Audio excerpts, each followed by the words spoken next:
polícia chegou, eram umas 3 horas da manhã. Eu tava acorrentada. Quando chegaram no porão, me tiraram as correntes. A gente gritava, chorava e ria.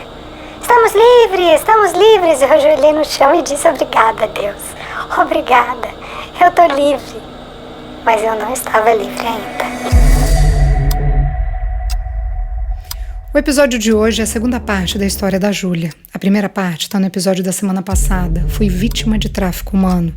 Para entender o que eu vou contar aqui hoje, eu recomendo muito que vocês voltem lá para ouvir o outro episódio. De qualquer forma, eu vou fazer um resumo aqui para a gente relembrar. Júlia é trigêmea e depois que a mãe abandonou a família, ela foi deixada no orfanato no Paraguai e viveu lá até os 18 anos. Depois que saiu do abrigo, Júlia voltou ao Brasil e começou a namorar um cara. Ela engravidou e passou a ser vítima de violência doméstica. Esse namorado batia nela e na filha também. Júlia foi morar em outro estado junto com a família do namorado. Ela trabalhava de assistente de cozinha e ralava para poder manter a menina. Enquanto tudo isso acontecia na vida dela, Júlia assistia pela internet a vida de uma prima. Uma vida perfeita. Essa prima era uma menina de classe baixa que veio morar na Espanha e se transformou. Ostentava nas redes sociais uma vida de luxo. Júlia queria ganhar bem para montar um restaurante, viver com a filha na praia. E com a ajuda da tia, do dinheiro da tia, ela se mudou para a Espanha com a promessa de trabalhar num restaurante.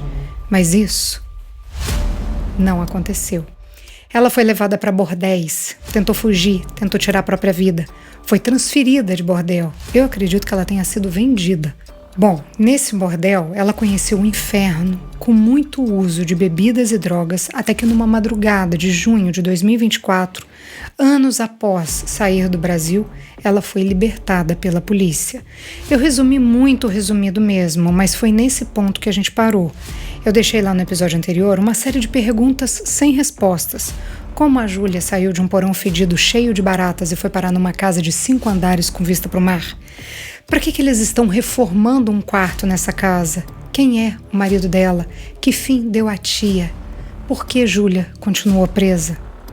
Eu vou responder todas essas perguntas e vou te falar, viu? É inacreditável tudo o que vai acontecer na vida dela.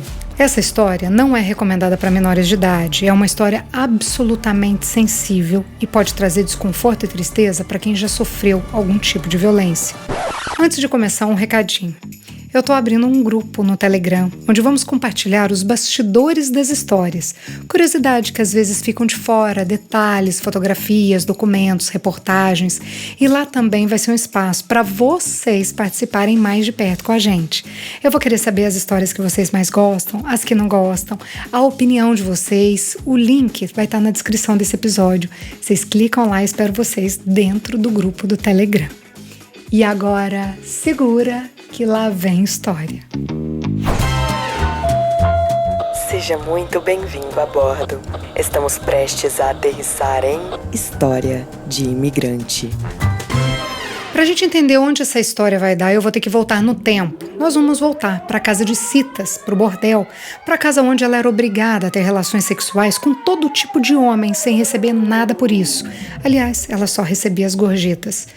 Era um dia qualquer de trabalho. Um cliente tocou a campainha, entrou na casa e foi levado para a sala, assim como faziam todos os outros.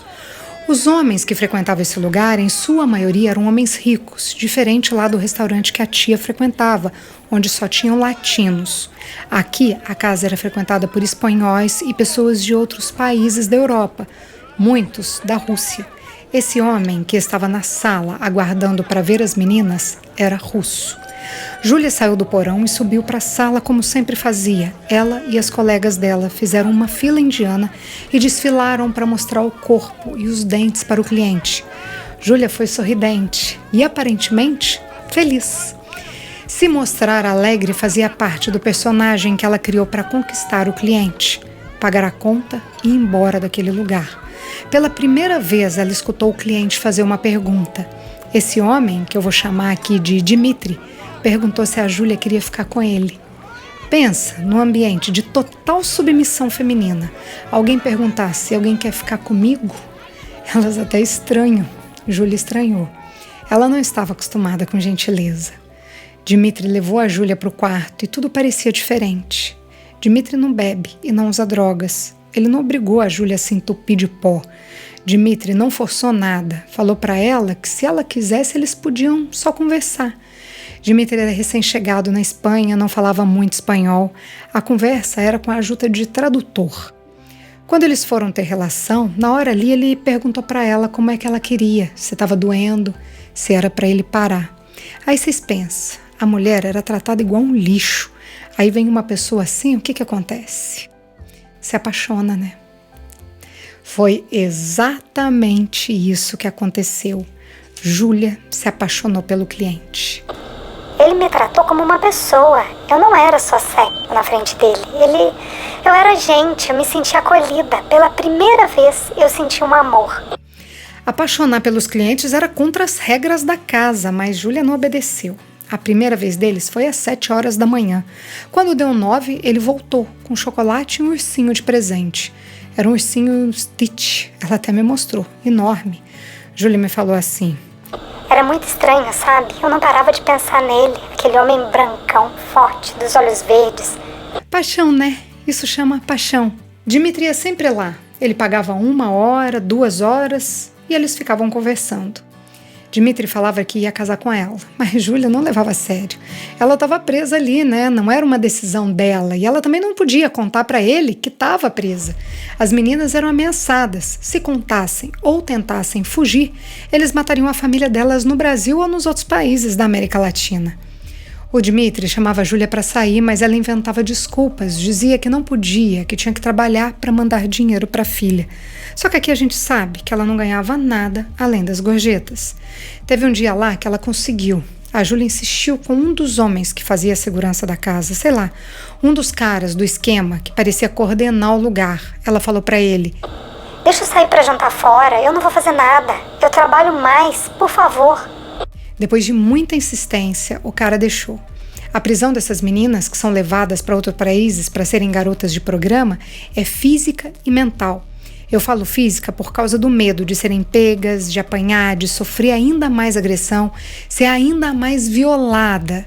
E eu falo mental porque tinha ainda um medo de que algo ruim acontecesse com a família. Nesse caso aqui, com a filha dela. Júlia conseguiu sair para jantar. Ela foi para um restaurante japonês. Ela queria experimentar sushi. Júlia nunca tinha ido num restaurante japonês antes e achava legal, divertido. Dmitry topou ir para esse lugar. Ela estava muito louca pelo cara, estava muito apaixonada. A vontade dela era falar: me leva daqui, eu não estou aqui por opção, não é por minha escolha. Mas ela não podia. Eles passaram a se falar sempre pelo celular da Zara. Lembra da Zara? A garota de programa que ajudava a Júlia? Pois é, ela usava o telefone da Zara para ligar para a família dela escondida no Brasil e usava também para conversar com o Dmitry. Todo dia a Júlia ficava ansiosa para a Zara chegar e ela conseguia falar com ele. Nisso, Dmitry teve que ir para a Rússia. O pai dele morreu e ele ficou um tempo lá. Só que enquanto ele estava na Rússia, a polícia deu a batida na casa de Citas. Prenderam 5 suspeitos, resgataram 19 mulheres vítimas de tráfico humano, entre elas a Júlia. Júlia pesava 40 quilos no dia dessa batida, estava fraca, desnutrida, acabada, viciada em drogas. Eu não tenho muita noção de que é assim um consumo de drogas, mas ela me disse que cheirava 3 gramas por dia e tinha dia que ela chegava a cheirar 7 gramas quando os clientes tinham fetiche lá, que eu falei. Isso é muito, levando em consideração que ela estava só pele e osso. Os paramédicos levaram todas as meninas para um hospital de Madrid. Ali no hospital, as meninas foram cuidadas. Júlia me contou que o atendimento foi super humano. Os policiais colheram os depoimentos e deram 2 opções para Júlia. Ou ela ficava ali em tratamento no sistema de acolhimento do governo, que além de dar esse acolhimento ia dar assistência, os documentos espanhóis para ela, ou a outra opção era eles iam ajudar a Júlia a ir embora para o Brasil, a voltar para a família dela. Eu não tinha como voltar pro Brasil daquele jeito, doente, ferrada e ainda viciada. Como é que eu ia lidar com esse vício? Como é que a minha filha ia me ver assim? Júlia escolheu ficar. Eles deram todo tipo de ajuda, desde psicólogo, especialista em todas as áreas, e também colocaram a Júlia num programa de recuperação de dependentes químicos por causa da droga. Ela chegou a ter crises de abstinência, do corpo doer. E olha que o corpo dela estava acostumado com dor. Difícil dizer isso, mas depois de tudo que ela passou, é verdade. Agora mais essa, a dor da abstinência. Eu não consigo nem imaginar o que é isso. E para piorar, a Júlia estava com sífilis. Eu acho que eu comentei no outro episódio que na casa de Cita era tudo sem camisinha. Não lembro se eu comentei, mas se eu não comentei, estou comentando aqui agora.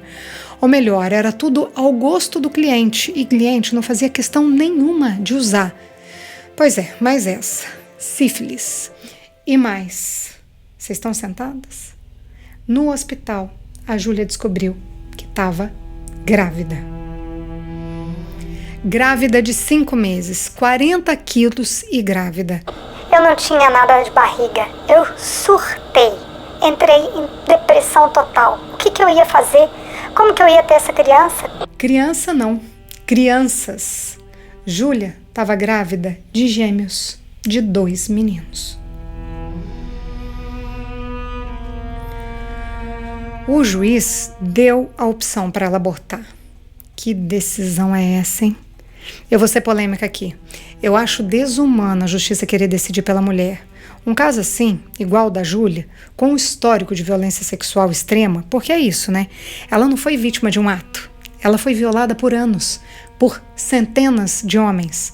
Quem sabe o que fazer com a gravidez é ela.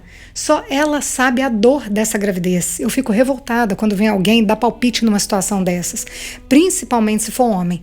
Abortar ou não era uma escolha dela. A Júlia resolveu ter a criança e colocar para adoção. Isso aqui para mim, nossa, é de arrebentar. Porque vocês lembram lá no começo que eu contei que ela é trigêmea e que ela foi deixada no orfanato e que a coisa que ela mais queria na vida era ter filhos e uma família unida? Pois é, a história se repetiu com ela. Ela foi abandonada porque o pai não tinha condições financeiras de cuidar dela. E agora ela estava colocando os filhos para adoção, porque não tinha condições nenhuma de cuidar. Financeira, eu acho que até o governo da Espanha ajudaria por um tempo. Mas e condições psicológicas? Depressão profunda, traumas, crise de pânico, ansiedade e tudo o que vem junto com isso. Júlia tentou tirar a própria vida várias vezes. Ela não tinha como ficar com essas crianças.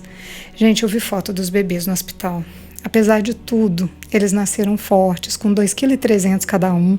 Eram 2 meninos. Júlia foi atendida só por mulheres, quero dizer.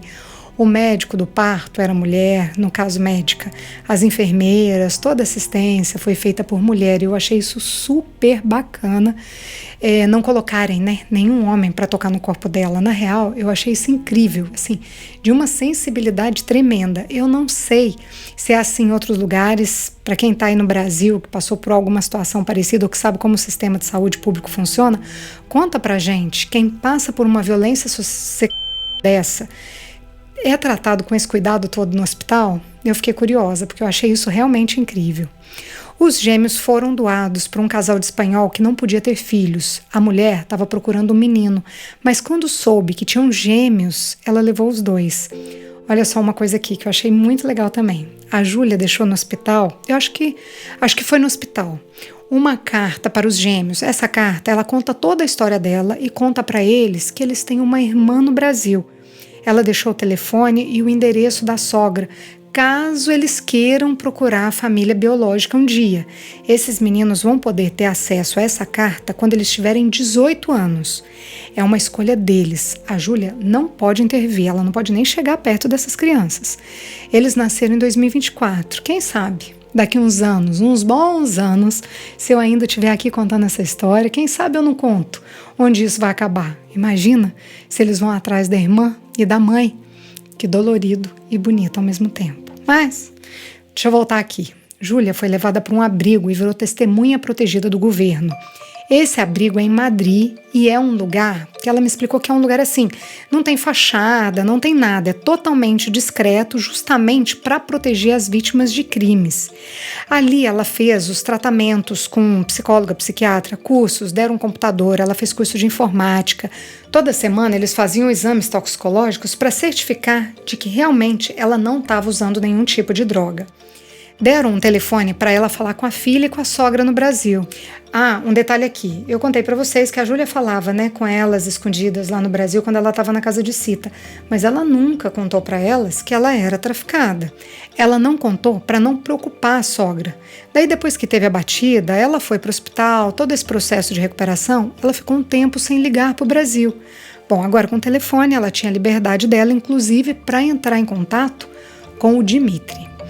Júlia ligou para ele de vídeo, mostrou que estava numa clínica de reabilitação e contou toda a história.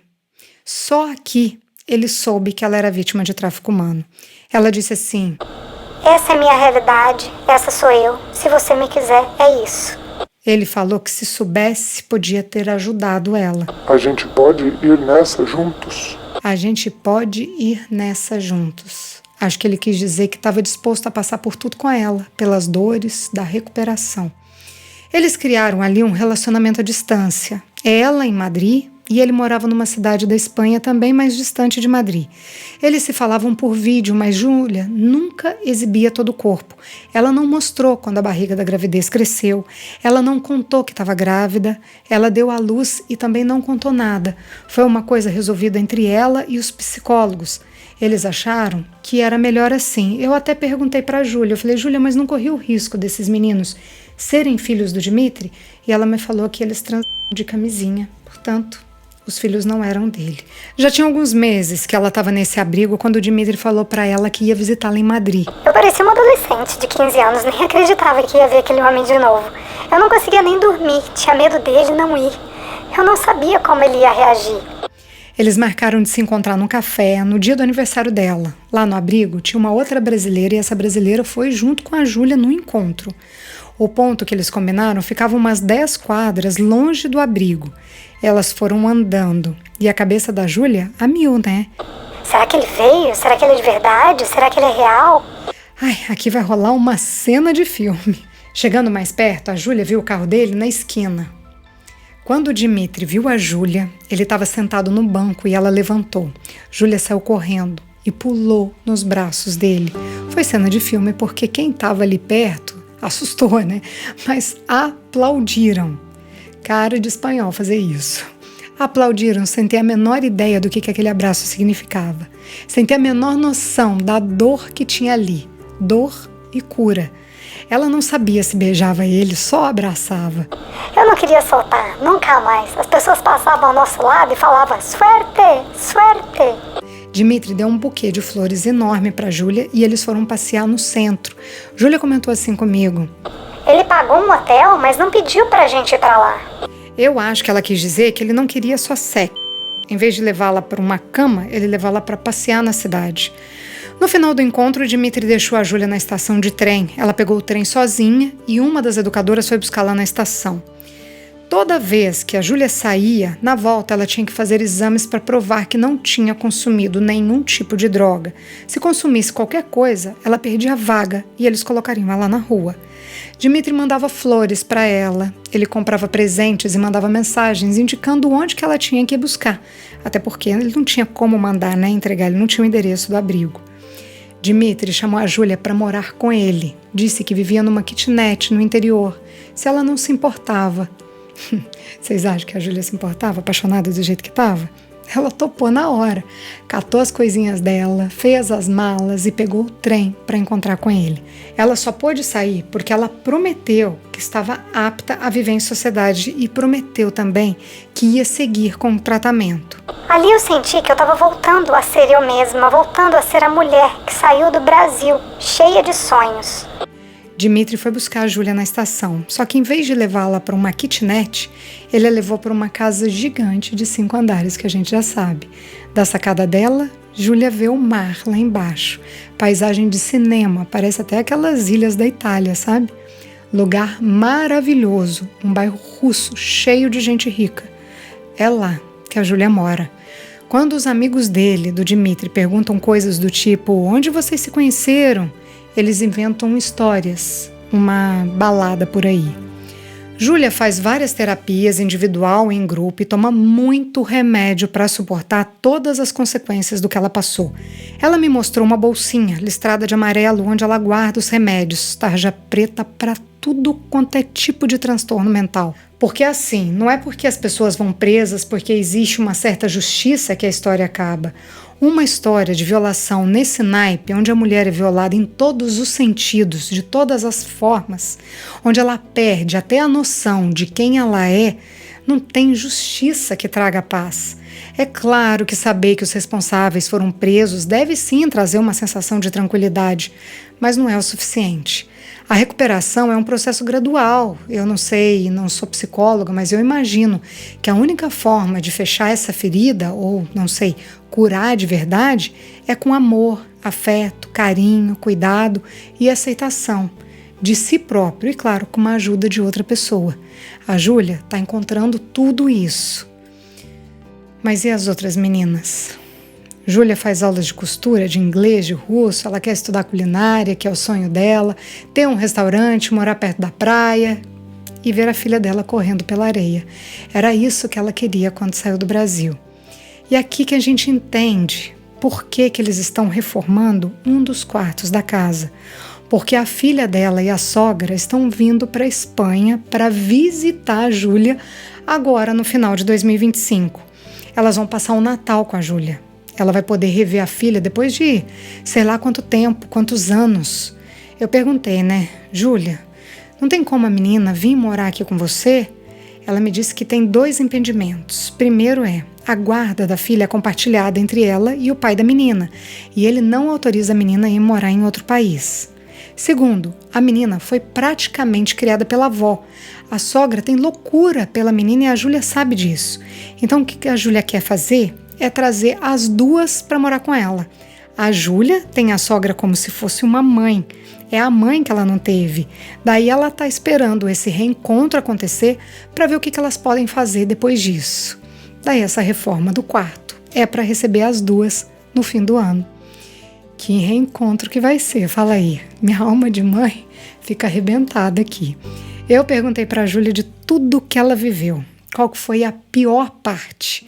Eu imaginei que tinha sido apanhar, ou não sei, o primeiro homem que bateu muito nela, ou ficar 4 dias alucinada com tanta droga trancada num quarto com cliente, ou dormir amarrada, ou a doação dos gêmeos. Essa parte aí dos gêmeos ela chorou muito para me contar. Nem o marido dela sabe dessa parte.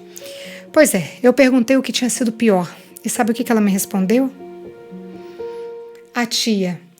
A pior parte foi que a tia era a única pessoa que tinha manifestado um carinho por ela, que dava dinheiro quando ela estava no orfanato, que de alguma forma cuidava. Era a única pessoa que ela tinha na vida, mesmo lá dentro do orfanato. Então a traição da tia foi o que mais acabou com ela. E onde que está essa tia? A Júlia falou que a tia foi presa e pegou 12 anos de prisão. Eu pesquisei na internet esse caso da Júlia, tem notícia em vários jornais, eu vou colocar lá no Instagram e também no nosso grupo do Telegram. Só que eu não achei nada sobre a tia, nem condenação, nada que envolva o nome dela. Na real, nas notícias daqui, eles não divulgam os nomes dos presos. Não é igual lá no Brasil, que fica lá publicado para todo mundo ver. Aqui nenhuma reportagem, pelo menos não as que eu li, fala que prenderam tanto, libertaram tanto, mas não falam o nome de ninguém. Então deve ser por isso que não tem nada com o nome dessa tia. Outra coisa, eu não sei vocês, mas eu sempre achei que essa coisa de tráfico humano era uma coisa muito, sei lá, distante de mim. A que acontece do outro lado do mundo, não é aqui, não é perto de mim. Até que nessas minhas pesquisas eu levei um susto, porque eu encontrei uma reportagem que mostra que esse mês, eu escrevo essa história em agosto de 2025, eu encontrei uma reportagem que mostra que aqui na minha cidade teve batida numa casa com garotas de programa vítimas de tráfico humano. Esse mês, agora, uns dias atrás, aqui na minha cidade, uma cidadezinha pequena, na beira do Mediterrâneo. Isso me assustou demais. As meninas, maioria da América Latina. Eu vou colocar essa reportagem lá para vocês verem também. Eu fiz questão de contar os detalhes do aliciamento para a gente saber como eles agem e evitar que outras meninas sejam vítimas. Por isso, gente, me ajudem a compartilhar esse assunto. Cuidado com propostas de trabalho, cuidado com essa promessa de ganhar muito dinheiro em outro país. Cuidado, muito cuidado com a ostentação que aparece na internet, principalmente de brasileiros que vivem fora, seja aqui na Europa ou nos Estados Unidos. Redes sociais não é vida de verdade. A gente não sabe o preço real da roupa cara ou do carrão, do perfume chiquérrimo. Às vezes o preço pode ser alto, como foi o da Júlia. Um preço que talvez ela leve a vida toda para pagar. Essa foi a história da Júlia. Na semana que vem, a gente vai contar uma das histórias mais bonitas do podcast. Vocês não têm noção do que vai rolar aqui. E preparem o lenço que vai ser emocionante. A gente se vê na próxima quinta. Posso esperar vocês? No YouTube? No Spotify? Avalie a gente, tá? Todas as histórias que contamos aqui são reais, algumas delas são anônimas. Se você tem uma história de imigrante para compartilhar, conta pra gente. Nosso WhatsApp é 650-834-9209. Essa é uma realização Estúdio Fita. Até a próxima história.